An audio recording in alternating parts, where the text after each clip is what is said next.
I wanted to start this podcast called The Hero Show. And if you go on my blog for many years ago, there's a little blog post that talks about this whole hero concept, like what is a heropreneur?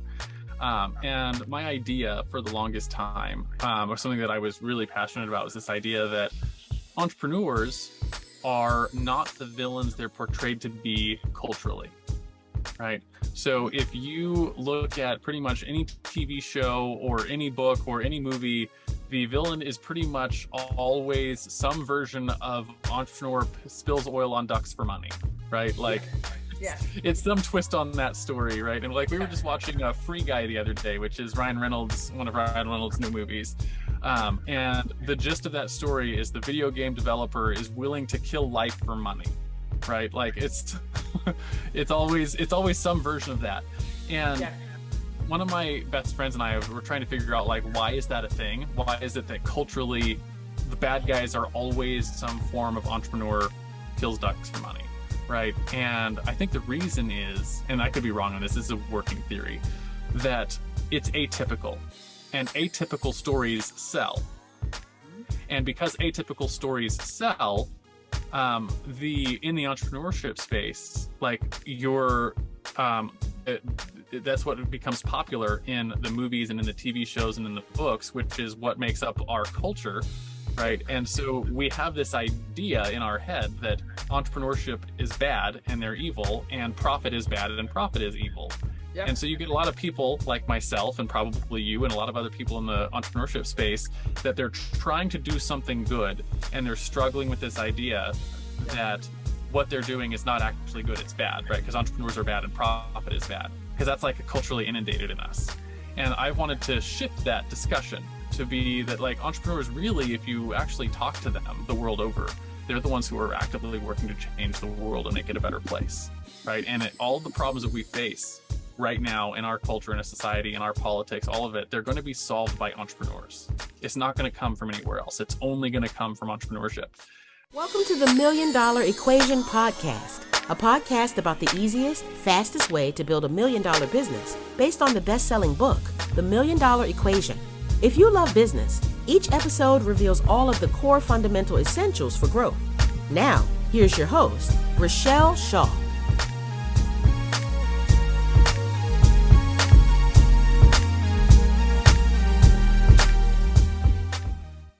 Here we go. So, hey, it's your girl, Richelle Shaw, and I am here again with another one of my besties. I know you say everybody is my best friend, but truly, in this business, in this online space, offline space, I've just met some really amazing people, and I want to make sure that I'm sharing my good friends with you so that you're not out there with the charlatans, right? Because there's a lot of people that aren't doing really great things, that are just there to kind of sell you a login and hope you never do anything. Or there's a lot of people out there that they're great at inspiring, but not great at implementation.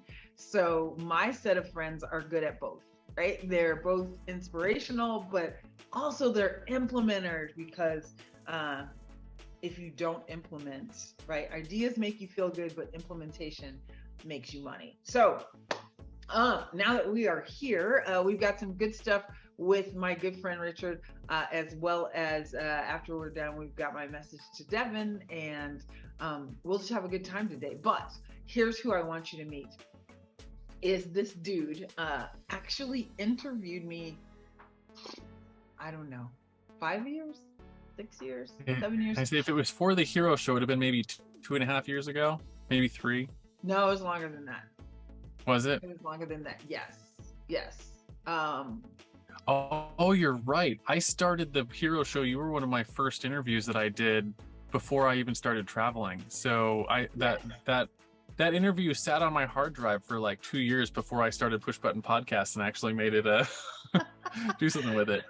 Wow. So yeah, it was way long. It had to be closer to 5, because I was in my old house. I was still in Las Vegas. But before we jump into that, my good friend Richard Matthews. Yeah. Thanks for having me. There you go. Way before you started traveling. You weren't traveling then. You were in a cool house. In I Menifee, even think, California. yeah, and I don't even think you had all of your kids yet. Nope. We were pregnant with our third, who is 5 now. So it would have been like 5 years ago. There you go. And we have Okay. a fourth one that we had on the road, who you Yeah. might hear in the background. They're playing some sort of game. That's awesome. That's awesome. Well, tell everybody who you are, and then make sure that we get to tell them all about, what do we mean by on the road? Yeah, so my name is Richard Matthews, and I am a husband to a beautiful lady. It's actually her birthday today. We're taking her out to Hibachi Grill tonight with all of our friends, and a father to 4. So I've got kids ranging from 3 years old to 12 years old, which in a couple of months it'll be 4 to 13, which is weird. I'll have my first teenager. And my wife and I sold everything we owned, sold that house actually. Actually, we were renting it, so it sold from under us. We left and bought an RV, and we have been traveling the country since May of 2017. And July was, we actually hit all 48 states in the lower US. So we spent 5 years traveling the country, and we had our 4th baby on the road in Texas. And here we're actually in a little studio that I built in my RV. So you can see there's an RV shower over there in the backdrop, and like our bed behind me there. And I built and set up a little studio in here. I've recorded more than 250 podcast interviews on the back of my RV while traveling the country. And so yeah, like that's me. I run a company called Push Button Podcasts, which Richelle is familiar with. We actually are the ones who produce your podcast. Yep. And yeah, that's what we do. Gosh, that's awesome. So let's. I always like to just really kind of get in the brain of the entrepreneur, right? Because that's kind of the fun thing. What made you say? Was it the selling of the house that made you say, okay, let's just go on the road? Or did you already have that planned? So it's kind of interesting. It's something we've been talking about since like the beginning of our marriage. It's like, hey, at some future point in our lives, we'll be rich enough to travel, kind of thing. And the idea that we would get there someday was like written down, like that it was on our vision board, like that we'll eventually be the kind of people that travel. And I was doing crazy things, like on Fridays we would take the day, and I wouldn't take the day off. We would take the day somewhere weird, right? Like we would go to San Diego Zoo, and I would see if I could like sit down on one of the park benches and work remotely, right? Instead of working in my office. And we would go to the beach, and I would see if I could get my work done during the beach day and that kind of thing. And 5 years ago, it was not easy to work remotely. When we first but I've been testing it. I was like testing the waters. Can we make that happen? And it was sort of the point where like 4G internet was sort of taking over, and it was like just enough on the cell phone signal that you could like get away with it. And when the house sold, like we had, they're supposed to give you like 60 days. They give us like 35, and they were like, hey, the owners, the property management company, it's like, hey, I have your lease signed. I'll bring it over next week to renew your lease for the house. We're like, okay, cool. And then he came back over the next week. He was like, so here's the news. The owners decided they don't want you to renew the lease. They're selling the property. So you have 35 days to leave. And I was like, whoa. I said, they're supposed to give you 60. We could have fought it if we wanted to, and probably been fine because California is pretty nice to renters. But I was like, business was at a point where we could possibly move it, and we didn't have any commitments in that area other than the lease. And so if the lease is gone, we had nothing holding us there. So I was like one night talking to my wife going, what if we do something crazy, and instead of looking for another house, which was what we were doing, we were actively looking for another house, what if we take that RV trip we've been talking about, that one that's on the vision board that we were like, maybe someday when we're rich we'll do it. And we actually, my wife was, scared me to death and said, sure, let's do it. And then I was like, oh no, now we should actually go do it. And so I had a list of RVs to go look at, and we packed all our kids up in the car along with some pots and pans and some clothes just in case, and left to go look at 3 different RVs, one in Kansas, one in Texas, and one in Arizona that fit sort of what we were looking for. And I left without the cash in hand to buy the said RV. And my wife drove, and I worked with my laptop on the passenger seat and earned the income to buy the RV on the way to the RVs. And the first one was terrible. The guy lied through his teeth about the condition it was in. And so we were like, oh no, what have we got ourselves into? If all 3 of these are like this, we're only going to have like 14 days when we get back to figure something else out. And so we went and visited her family for a week just to, be like, hey, it was, a random impromptu visit to our family instead of this crazy RV thing, so we'd have a plausible deniability story about why we traveled around the country right before we're needing to move out of our house.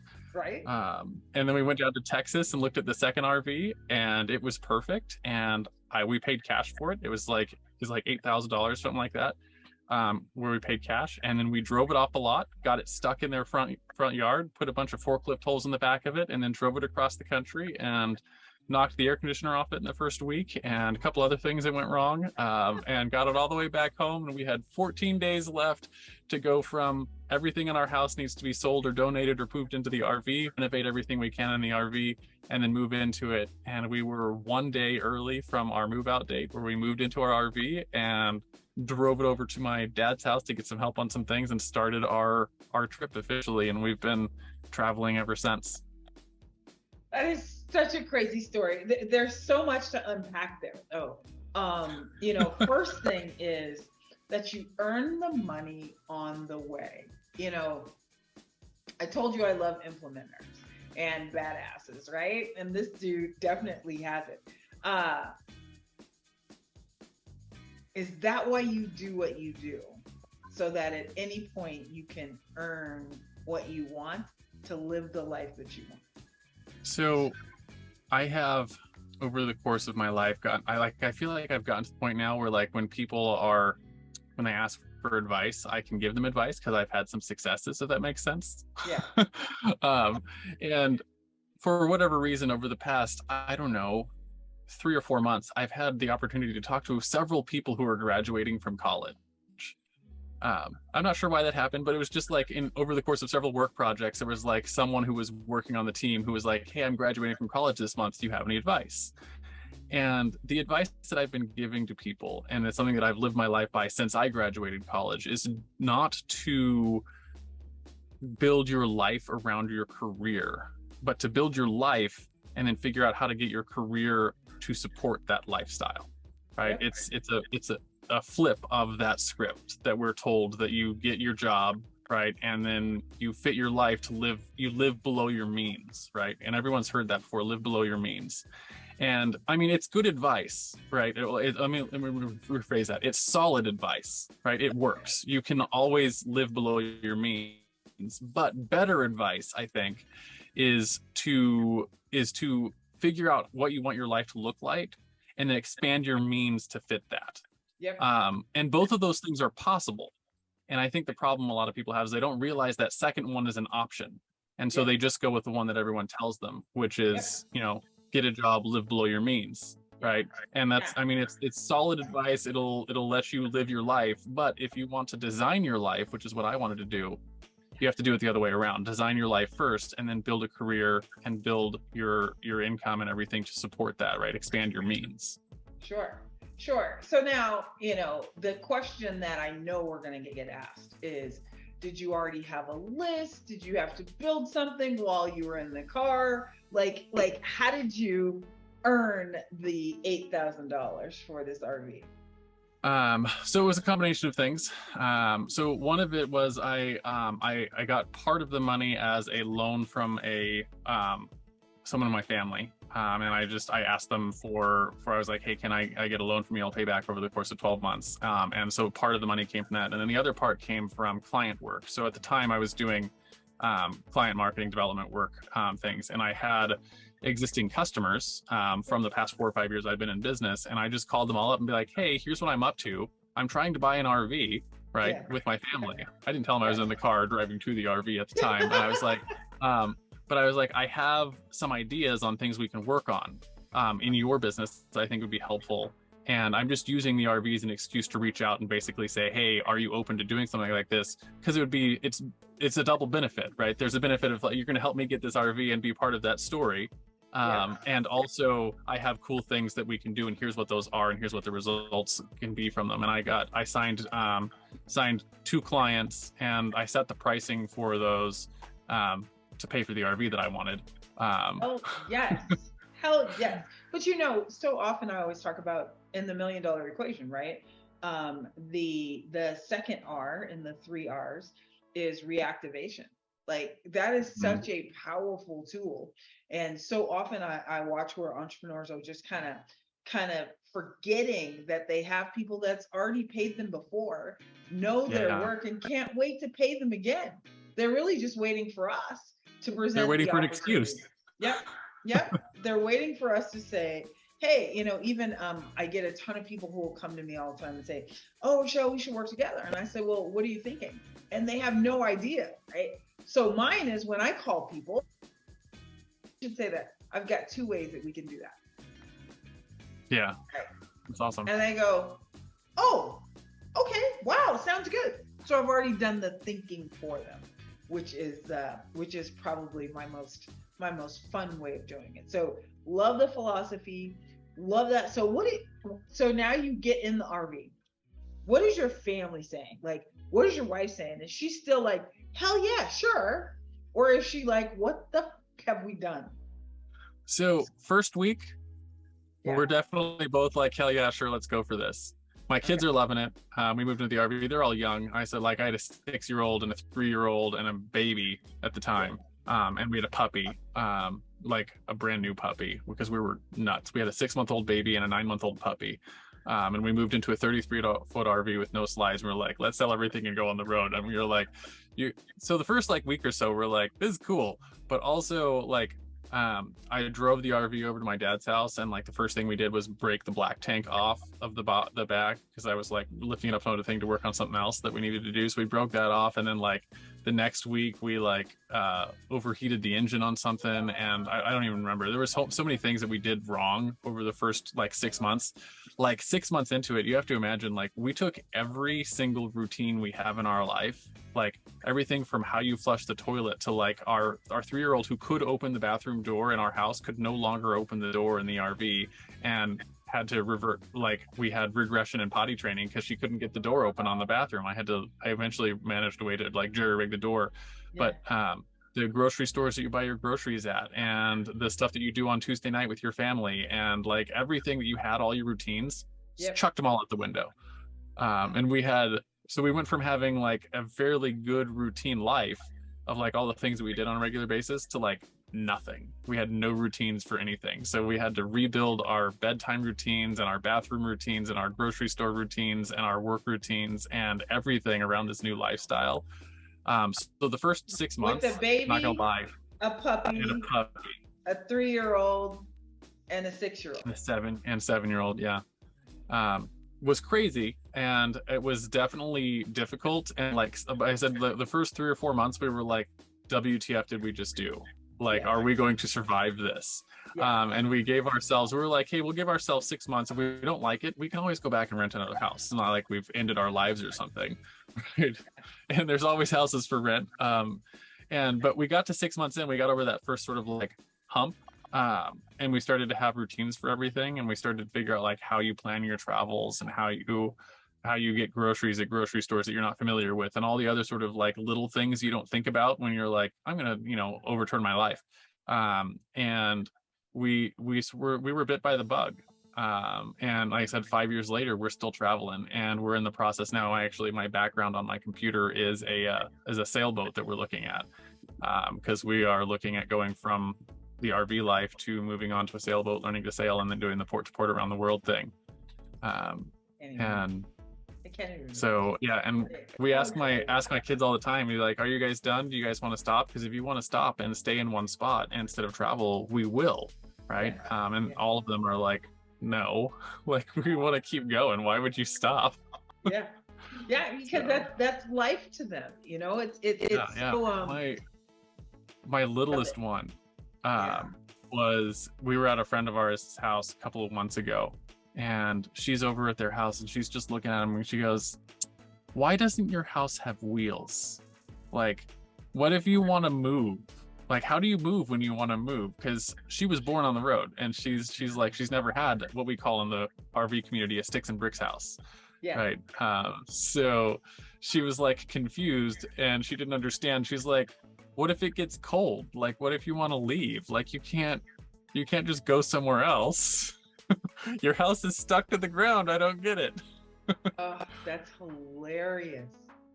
Oh, I love it. Well, it's kind of like, Devin, when she was, I think she was in like second or third grade, she came home and she was all upset. And I said, "What's the matter?" And she said, "Sebastian."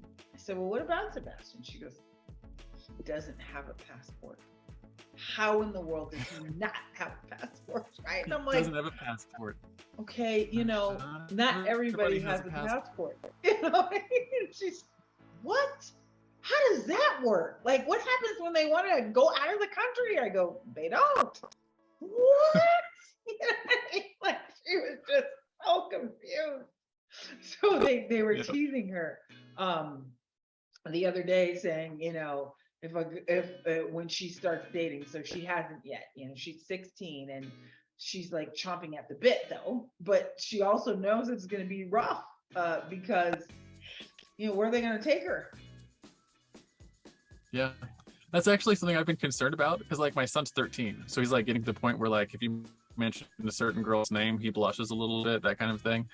And I'm like, how is he going to find a girl that will keep his interest when he's as well traveled and as well like he's been all over the place and well cultured as he is? Like, the kid eats stuff from all over the world, and he's been all over the place. He's got friends all over the country, and I was like, if we actually succeed at this whole sailboat thing, he'll have been all over the world by the time he's 20. And I was like, I feel like we're giving them several advantages in life, but also like this disadvantage of like, how do you find someone that's going to keep your interest? Yeah. I don't know if that's true or not. It's just it's a parent fear. I want grandkids. As we all have this parent fear, right? Is have I spoiled her to be able to like really have like conversations? Or I was telling her about a story of a cute boy I met in middle school, I think it was, and I went to his house, and they had a what do you call that? They had the other look in front of their door. They had the one that you open, so that a screen door. Screen door, yep. And I was like, "What is that?" And they were like, "Well, it's a screen door, right?" And I go, "Well, why would you use that?" And they go, "Oh, so that fresh air can come in, and you can, and the flies won't come in. Bugs stay out." I'm like, yeah. Like, I was just so confused about it, because at our house we didn't have a screen door, and it was it just was different. So it should be interesting. We'll have to do this 10 years from now and see how the kids are doing. Yeah, how our kids are doing. But there's I was having my first kid at that age. That's weird to think about. It's like, right. It's like 10 years from now, I might be a granddad. Right. Like, what? It's like, oh, I don't know. I'm not ready. So yeah, I shouldn't think about that too hard. I think it's making gray hairs pop out of my head. Shh. We'll hide some. Tell me about did you always know you were going to be an entrepreneur? So I don't know if I always knew, but I remember very specifically my first realization that I had to take advice from different places, right? So my dad comes home from work one day. I was somewhere between 9 and 11 years old. I can't remember exactly when, but he has a copy of Rich Dad Poor Dad that one of his friends from work gave him, with a little note on it that said, your son would probably like this. And so it was a little post-it note that said, Richard would like this book.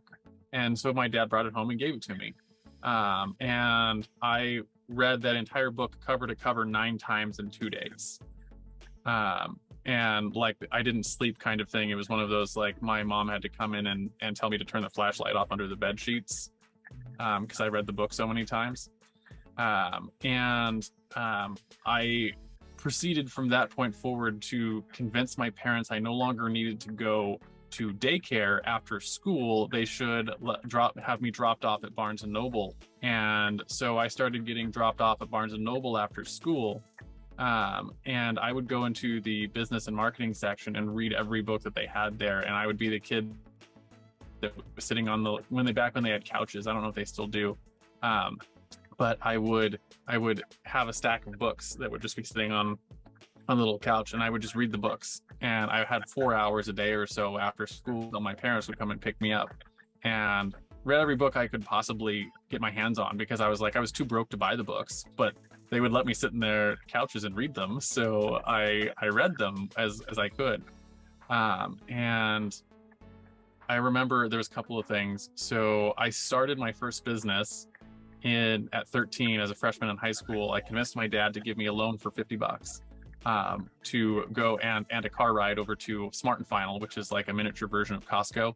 Right. That's only in the Southwest. So for your audience who's not out there, but anyways, Smart and Final, and buy a bunch of like big candy bars, like the stuff you can't get at the school vending machines or whatever. Yeah. And I bought $50 worth of that candy, and I, like the guy with his trench coat in New York was like showing my wares kind of thing. Would you like to buy my big candy? And so I was selling candy out of my backpack, and I made roughly $1,500 in sales before I tell people my first government shutdown, because the powers that be came by and told me I wasn't allowed to sell on campus without a business license, and I was too young to have a business license, so I couldn't sell on campus anymore. But despite my first government shutdown, I did learn a couple of really important things. One of them was my first lesson in the understanding between like profit and margin and that kind of stuff, because I was like, I made $200 in sales on my first thing, and then I had to pay my dad the loan back, and then I had to buy more candy again. And so I was like, I sold $200 worth of product, and I only had $100 in my pocket. And I was like, what happened? and I remember asking my dad, and my dad had to explain profit to me. And he's not an entrepreneur, so it was not like a high level like description of it. He was just like, you have costs. And so anyways, I had my first sort of thing, and I started picking up books that were talking about like what profit and margin and stuff were, because now that I knew what those words were, I had to like learn what they meant. So I learned that stuff at 13 years old. And then when we had like our what's the thing called, Renaissance Fair, we could sign up for the booths and like which booth you wanted to run, and like everyone was signing up for like, they wanted to be the winch, or they wanted to run the falconry one, or they wanted to run whatever. And I was like, I want to run the water booth, because everybody needs water. And I was like, we had to you go to Costco and buy a couple $100 worth of water, and you show up and you sell them for $1 a pop. I made like $1,000 at the Ren Fair, and all my friends were like, I got an A, and I'm like, I got $1,000. So that was me in high school. And if you go back into my high school yearbook, one of the things, they have the most likely to be, one of mine was most likely to be a millionaire, from my friends, which is not true yet, but it is it's always sort of been a thing that I've been interested in, entrepreneurship. Anyways, to sort of close that point off, I remember being 15 years old, and we lived in a part of town that was right next to the rich part of town. So it was like our area was like the upper middle class area, and then there was the rich part of town, which was like the kids who drove their dad's Lambos to school and got to park in the chained off part of the school, and their dads took the helicopter to work. Those people, right? And we would drive through their neighborhood because my dad and I like to look at the houses because they were cool, and anytime they had open houses we'd go in and look at them and whatnot because they're cool mansions. And I remember I told my dad, I was like, by the time I'm 30 years old I'll be able to afford one of those houses. And my dad looked at me and he goes, don't get your hopes up, son. And I remember at that moment I was like, oh, I can't listen to my dad about business advice. It's like there's a lot of things I can listen to my dad for. He's an excellent man, and we have a great relationship. But I remember thinking at that point, I was like, I have to have a different mentor in business because I can't listen to him if he's going to tell me not to get my hopes up. Yep. Right. Yep. So I picked different mentors in that area, and then I had mentors for certain things in certain areas. 10 to 15 year age, where I was like, there's something different about me that I'm not really employable. I got fired from my first job because I'm a terrible employee. Like just the worst. Yep. All of those things. It's so funny because every story that you told, like, it's like, yeah. I didn't do I'm kind of sad that I didn't do the candy thing though in high school. Like, I don't know, like that wasn't my thing. But my aunt told me at 12, she said, you're going to be a millionaire, because I had told her I'm going to own $1 million business. And she's like, good for you. I know you are. Right. My mother, love my mother. Right. But I feel like our parents, just like when we were talking about earlier about our kids, right? Are they going to be able to find somebody that keeps their interest because we've given them all of these things? Is the same thing. She was like, I've never seen it happen, so I don't want you to be disappointed, Richelle. Right. Mm-hmm. And so that's their way of protecting us.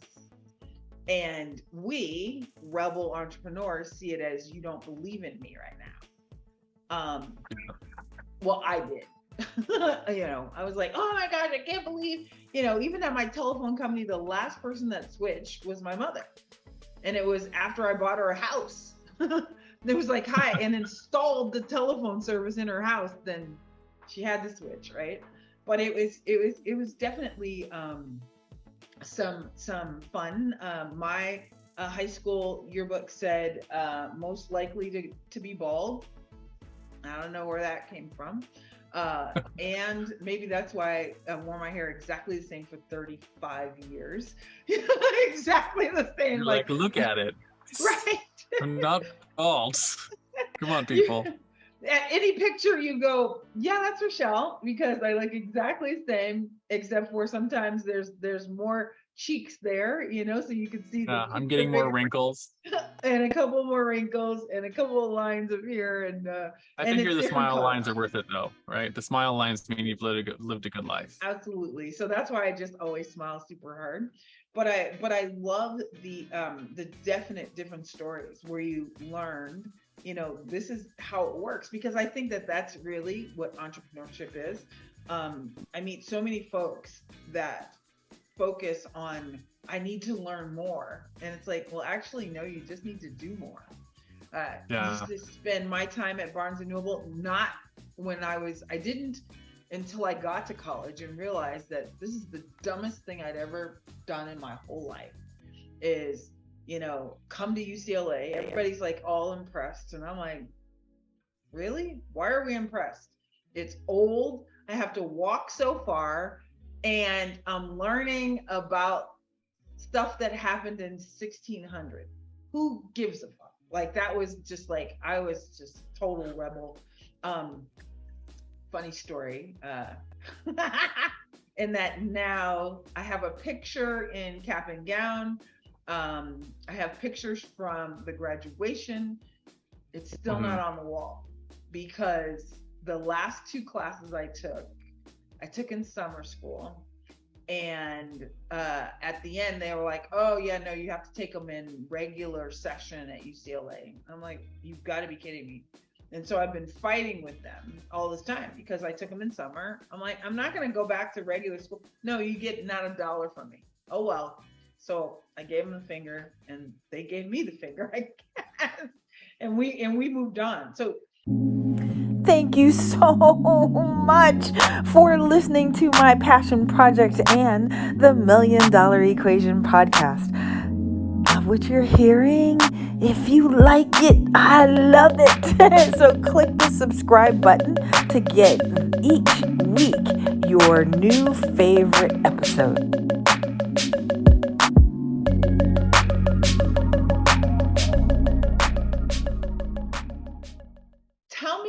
Tell everybody, who is your absolute favorite client of all time?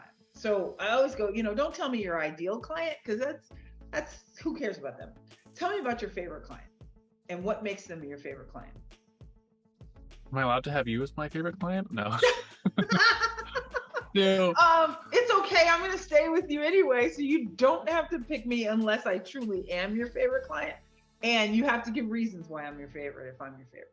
So it's an interesting question, because like my business has evolved a lot over the years, and so like depending on like when we're talking about like what I was doing at the time, I have different areas where like I had a favorite client. Okay, so give me two. But so I'm gonna tell you two of them. One is for my business now, and then one is from a few years ago. I worked in 2012. I decided to shut down my local marketing agency. I was working with small businesses. And the reason was not because I wasn't good at it. I wasn't good at the business side of running my own business, right? I was good at doing the work that needed to get done, right? That whole E-Myth kind of thing. I could do the work. But then the actual being in business and marketing yourself and taking care of your profit, and you're doing your accounting and making sure that you were both doing the work and doing the marketing of the things so you could have more work when this work was finished. Like all of the things other than doing the work, I was bad at. Yeah. And I realized that about myself. And so I was like, here's what I'm going to do. I'm going to take everything that I'm doing for other clients, and I'm going to see if I can find a high level corporate client that I could do the same type of work for, so that I can just really hone my craft and get good at it and not have to worry about the business side. So it was December 28th, 2012. And I told my wife and my best friend at the time, I was like, I'm shutting the business down, and I fired all of my clients, which is, and I let them know that I was going to do that. And I was like, we got about 4 weeks left. And then I'm done. So I won't be working with you anymore on these things. I set out to get a director of marketing position at a company that was doing at least $10 million or more a year. That's what I wanted. I was like, I want to be a director of marketing for someone, but like I wanted to have at least $100,000 a month marketing budget to play with. And I was like, that's just what I wanted to do so I could hone my craft. By February 4th of 2013, I had a 6-figure plus 5-figure bonus commission stuff and work from home position for a $25 million company and a $125,000 a month marketing budget to play with. And I beat out, to get that job, 250 other applicants because I play the game differently than other people play the game. And I remember my boss there, is the weird where this is coming from. He was my favorite client, because I didn't treat them like I was an employee. I treated them like they were my only client. If that makes sense. Yeah. And so I was an employee technically, but in my head they were my only client, and I was just working with them exclusively for a big giant fat paycheck. Yeah. And he told me when he got my cover letter, because I didn't submit a resume, I just submitted a book with a cover letter on it. And I was like, you need to interview me, and here's why. And I gave him like a book with little things all in it, and I delivered it via a FedEx package that was put right on their desk, on his desk, that he read over an airplane trip. And he was like, when I got your book and all the notes that were in it on our public facing marketing, he was like, you were hired on the spot. I just had to go through the whole, like, they had to do a three segment interview because it was a high level position. Sure. And I remember I went into their office and acted like a customer and saw like who the people were, and I found out what they dressed like. And when I showed up to the interview, I was dressed the same way that he was, in essentially their uniform, minus the logos. But I went out and bought clothes that matched their uniform. And everyone else that was there for the interviews, it was like dressed to the nines, right? They're wearing their tuxes and their business suits and all the other things. And I was just dressed like they were dressed. And so I showed up, and then I spent 4 weeks going through every single public marketing thing that they had available, and essentially tore it all down. I was like, here's all the problems with it. And then I built a plan. I'm like, here's how we can fix all of these things with like dates and times and to-do dates and all those kind of things. And I showed up at the interview, and then, that he starts the interview process, like, what's your weakness and what's your strength? And I was like, can we skip all the stupid questions? And I dropped this like 40-page document on his desk. And I was like, I brought a marketing plan to fix the problems that you have.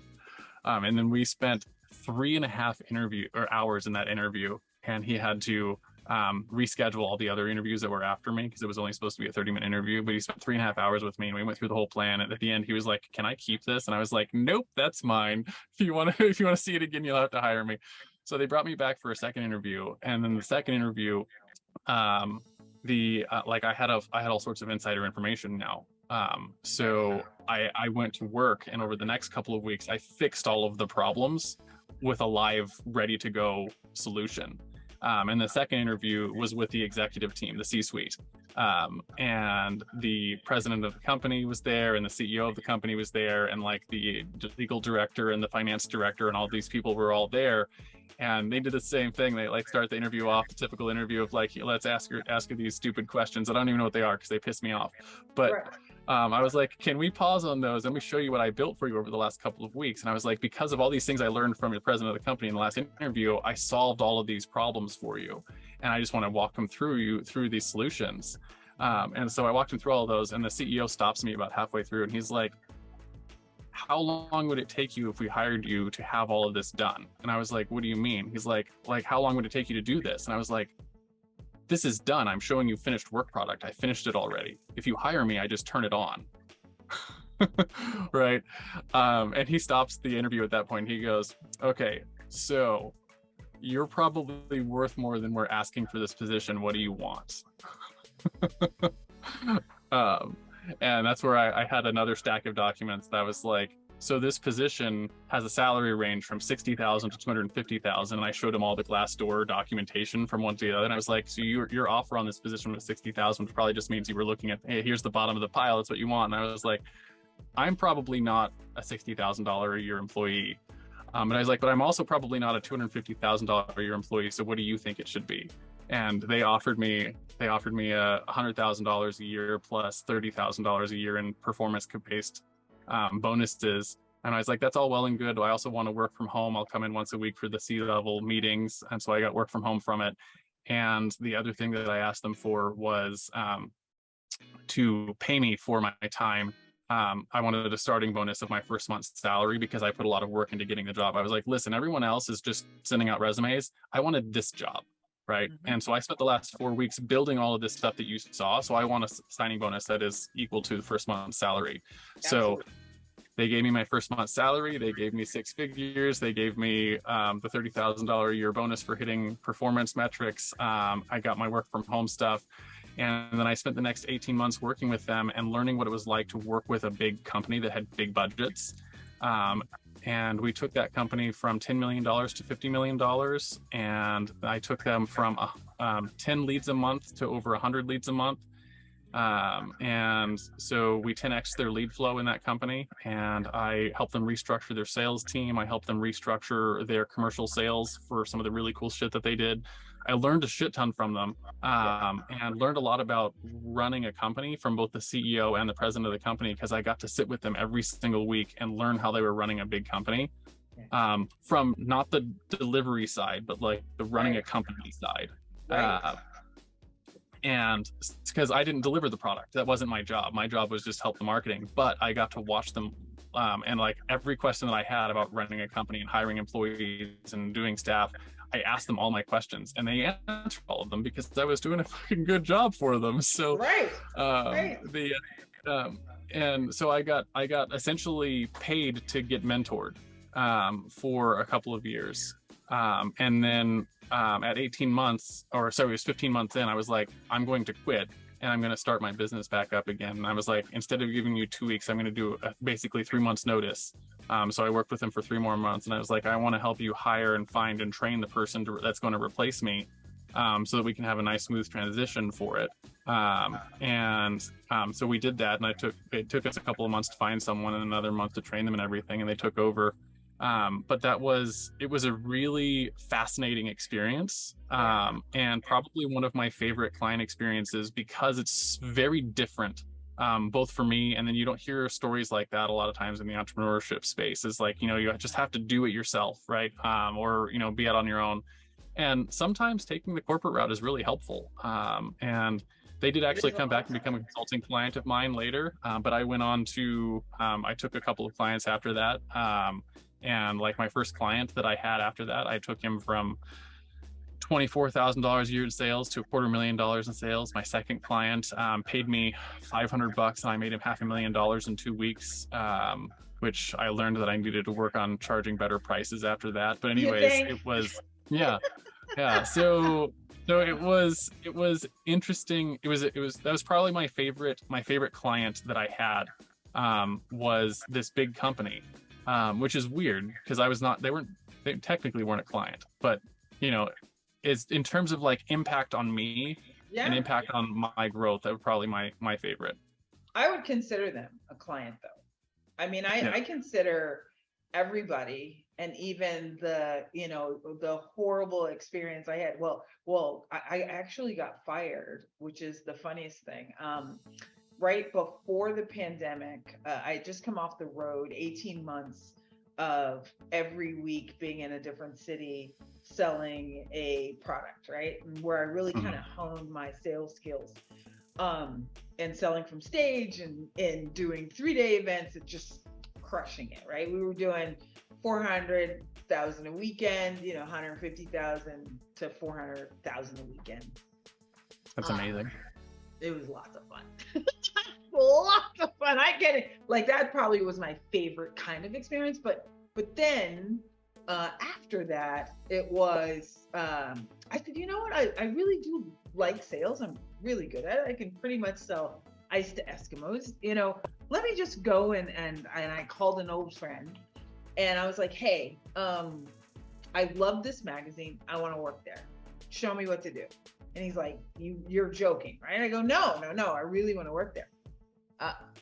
Long story short, they really didn't want me to work there.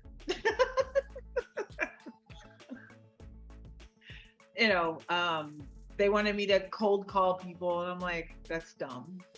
Who does that? Who still does that? Like, you're joking, right?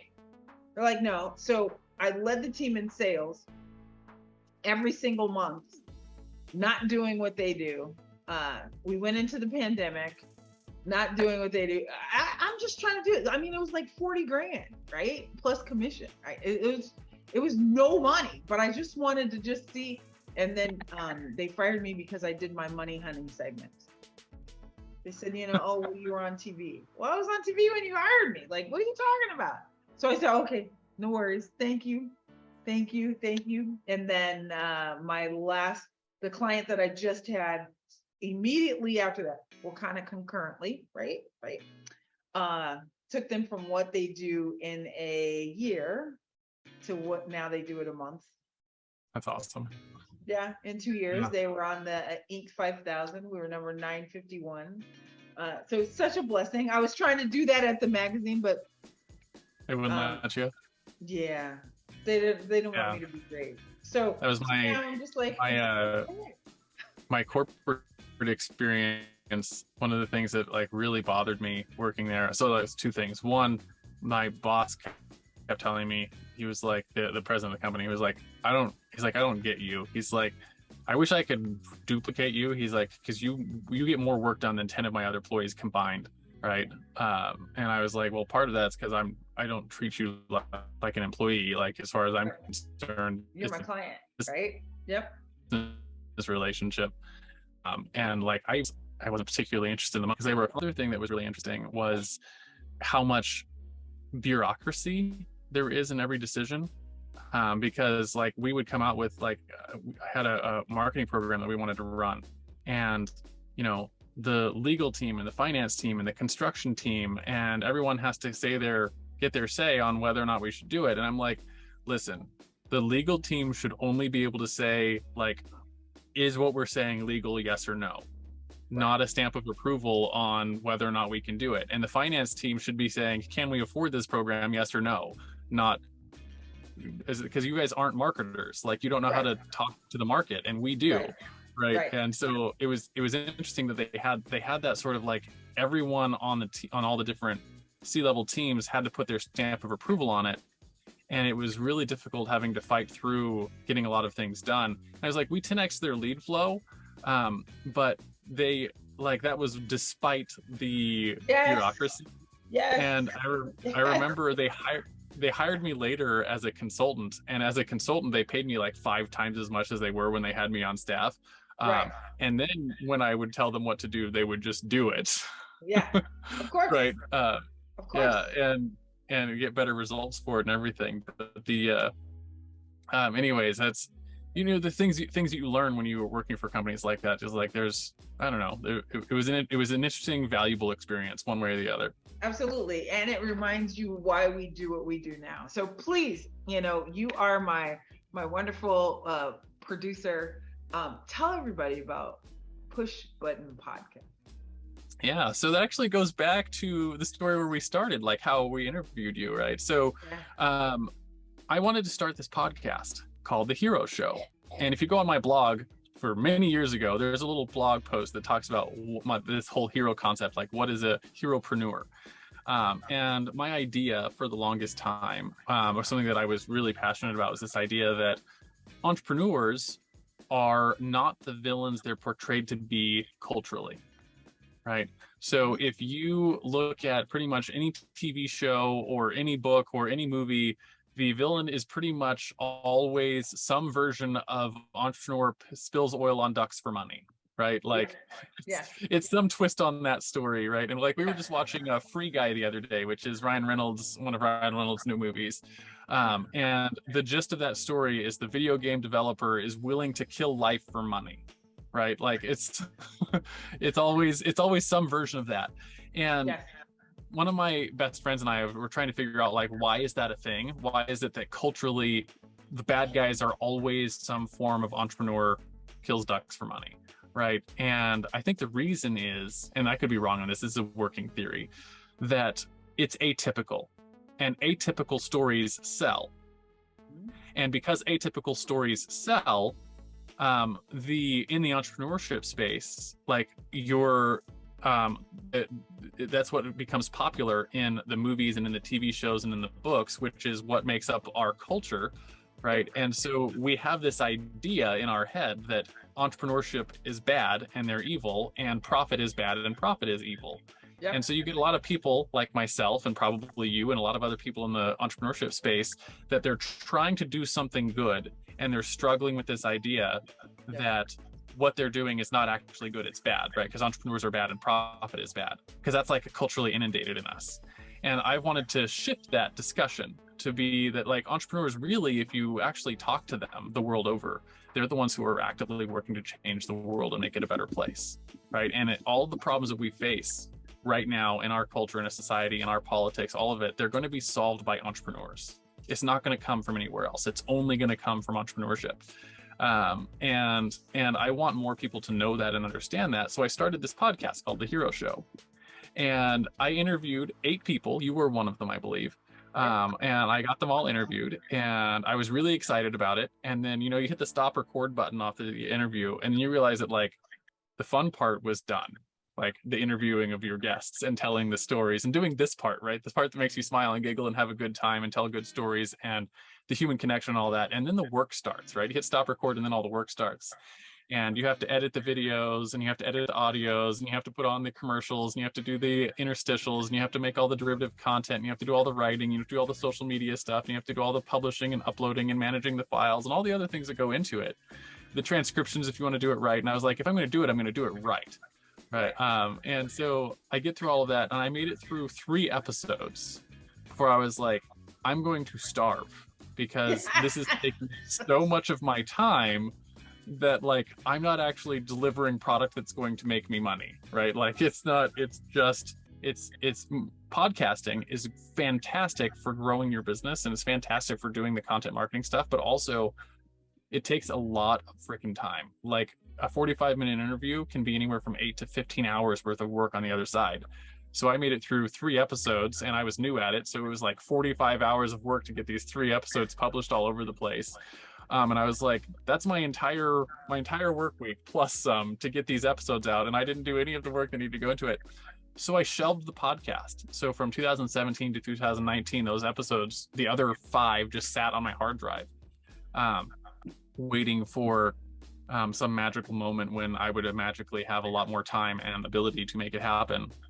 And I go to a mastermind with several of my very successful business friends, and the person who's running the mastermind pulls me aside after all of this stuff that we're talking about, all the things we're doing. He's like, "You're your own worst nightmare." And I was like, "What do you mean?" And he goes, "You need to hire someone to do this, that, and the other thing in your business because you're trying to do all these things yourself." And he's like, "You're never going to grow past where you are now if you don't start hiring staff."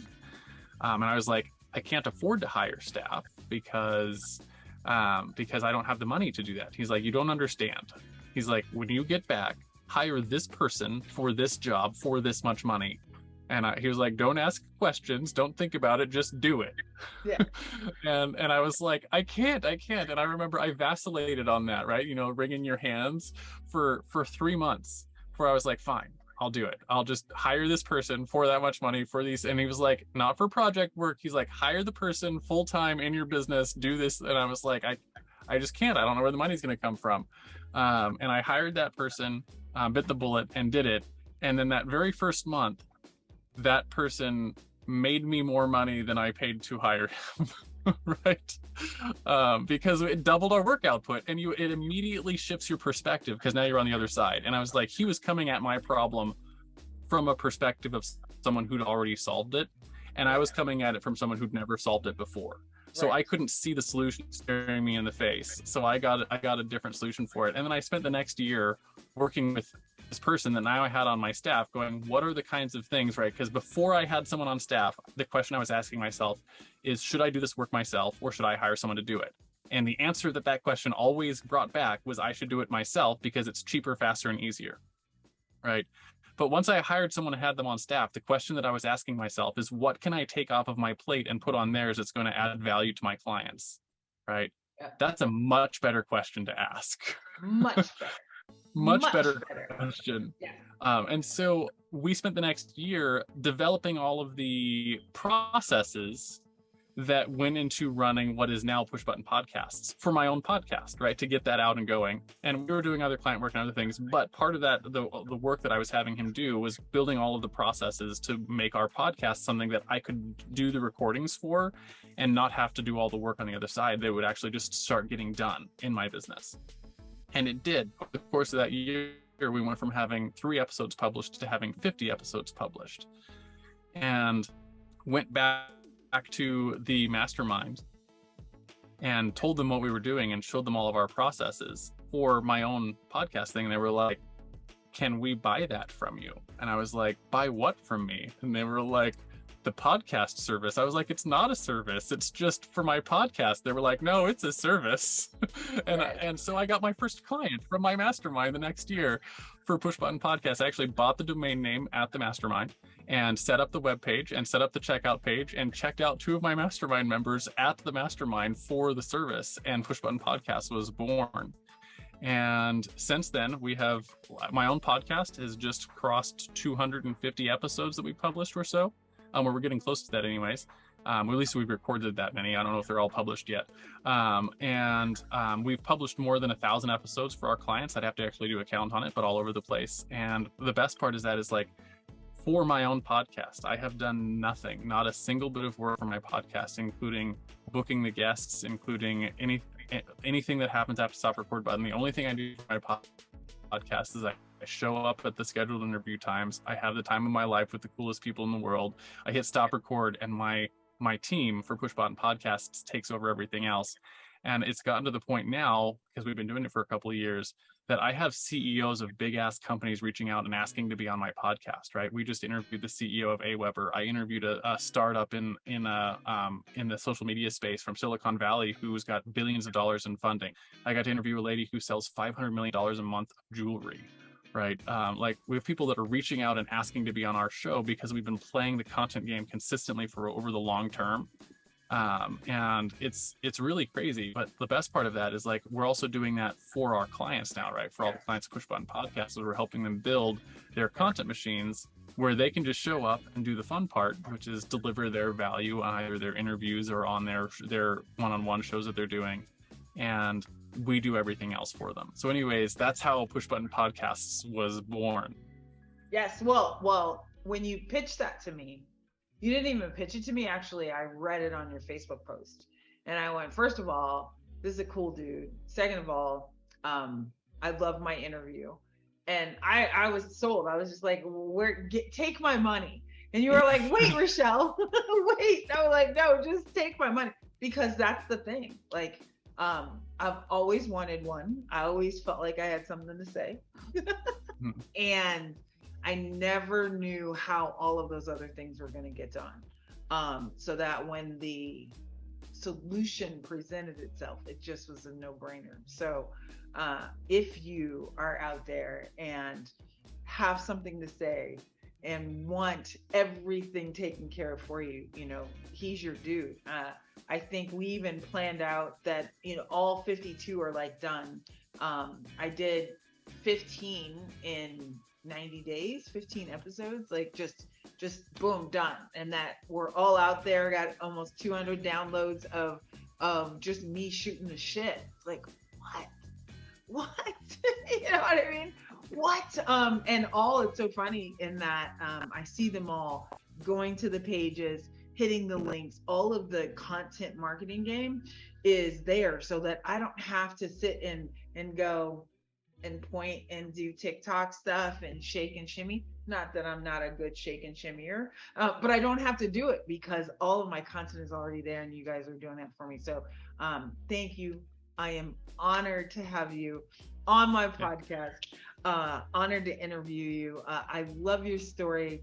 I love your beautiful family. Gosh, I can't wait to do it again. And we said we're going to come out with one that's all about how to raise entrepreneurial kids. So yeah, maybe, at some point we're going to make that happen. I was like, right. Both you and I have like a list of things that, like, if we got hit by a bus tomorrow, what would we want our kids to know? Right. We're going to eventually put together a podcast saying all of those things. Absolutely. Because, you know, at the end of this, I always do my message to Devin. And so we're definitely going to make it happen. Any final words to the audience of how to get shit done and make it the best year of your life? What would you say to them? Two things. One of them is one of the best pieces of advice I ever got from my dad. He's like, if you wait till you're ready, you'll never do anything. Right? And what I took that to mean and how I use that today in my business is the idea of being what I call a parachute builder, right? Entrepreneurs are the ones who jump off the cliff and they figure out how to build a parachute on the way down, right? So if you're looking at something in your life, in your business, that you are doing what I was doing, vacillating, right? Thinking about, I can't do this. I'm not sure how it's going to happen. Take the next step, jump off the freaking cliff, take the risk, because the process of getting ready involves taking action. You can never be prepared enough to take action. There's no such thing. So if you wait until you are ready, you'll never do anything. So whatever the next thing is, just go and do it, right? My wife and I are trying to do commercial real estate right now. We have no idea how we're going to fund doing the things. We're figuring it out. We're going to fail, right? We're going to have problems and we're going to figure it out and have a new set of skills on the other side when we're done, right? And that's how you grow. So that's the first one. And then the second one is something that I call micro completions, right? And it has to do with how you know, to your point, get shit done quickly. And like a lot of people try to, and I did this for a long time, try to figure out what are the things that I can do, right? I need to do something. I need to fill up my day with tasks. And what I tell people is you don't need to fill your day up with tasks. You just need to do the right things and complete them, right? So there's several things that go into this. But one of them is put a restriction on the amount of time that you are willing to work during the day, right? So for me, I work 4 days a week, 4 hours a day. Go back 10 years ago, I was working 12 hours a day, 7 days a week. I make 5 times more money now than I did then, right? And so that was an experiment where I was like, what happens if I work 6 days a week? What happens if I work 5 days a week? What happens if I work 4 days a week? What happens if I work, 10 hours a day instead of 12, maybe 8 hours a day? What happens if I do 6 hours a day? And what do you realize is as you put creative restrictions in place, you start to ask yourself better questions and do better work. So that's the first part, is put restrictions on the amount of time you're willing to work. And also line your life up that way, right? So you know what your priorities are. My priorities are my kids 100% of the time. So if my priorities are my kids and my calendar doesn't reflect that, they're not my priority. Right? So your calendar should reflect your priorities. And because my family and my kids are my priority, they have the majority of the time in my calendar, right? And so that's the first part, put creative restrictions on what you're doing. And then the second part of that is because you've put those creative restrictions in place, it forces you to think in terms of what can I do that's actually going to move the needle? Because I don't have all the time in the world to work on these things. I only have 4 hours today that I work towards my business. And so I like to break my day up into small segments, like 25 to 30-minute segments, and think to myself, what can I take from start to finish and like all the way where it's done in a 25-minute time? And if I can't finish it in a 25-minute time, then I've got too big of a task in front of me, right? So I start thinking about how do I break it down into something smaller, right? And so like just to put this in terms of like we've been working on, and the back bedroom and the bathroom are all sort of one section, and there's a whole front. And I actually, in just putting it in terms of like micro completions, taking the entire floor out all the way through to the front of the RV is a multi-day project. But just doing the bathroom is not a multi-day project, even though that's all going to be the same floor, right? So I ripped up all the bathroom. It took us about 4 hours to go from rip all the bathroom, put up all the new floor in, but we cut it all off right at where the next room starts. And actually just sort of, we finished it, which meant putting in tiles that are going to be waste later when we go to finish the other room, because we'll pull out those waste tiles and put in the actual full length ones that go and extend into the next room. So when you're talking about micro completions, you're talking about like, you're going to build a little bit of waste into your process so that you can complete something, because completions stack. And if you complete something now, and then you complete something in the next hour, and you complete something the hour after that, and you stack those things together, even if there's a little bit of waste in between those things, because you had to, let me put it in marketing terms. If you're doing a couple of email sequences and the last email in the email sequence doesn't have an open loop to start the next email sequence, you have to actually, like, in this email sequence, in order to complete it and get it loaded, I might have to close that loop and finish the sequence off. And then later, when I come in to complete the second sequence, I might have to go back and rewrite that last email to open the loop and start the next one, right? So there's a little bit of waste in that process. But what I've done is I've completed something here, and then I completed the next thing, and I go through and I take care of the waste in the middle. Does that make sense? Yes. And so if you want to crush it, stack micro completions. Yep. So those are my two pieces of advice. If you wait till you're ready. So I'm gonna say it twice to other people and give you credit, and the third time I'm officially gonna own it. You're gonna steal it? Yeah, I'm just letting you know that, though. I let you know, right? Just so that we can do it. But gosh, man, this has been super duper fun, and always just like easy, just shooting the shit, right? Me having conversations with my friends that are rock stars. So if you want to do a podcast, please go to pushbuttonpodcast.com and meet my friend Richard. Tell him I sent you. All right. Thank you, my friend. Have an amazing day. Hold on, everybody. I'm going to have my message for Devin. 1 second. Hey, you. We are so grateful that you are part of MDE Nation. Are you enjoying this episode? Let me know what you think, especially if you have a question. I would love to answer it personally. You can go to RichelleShaw.com/podcast to get more information about each episode, or to be reminded of the MDE weekly assignment, and so much more. Go to RichelleShaw.com/podcast.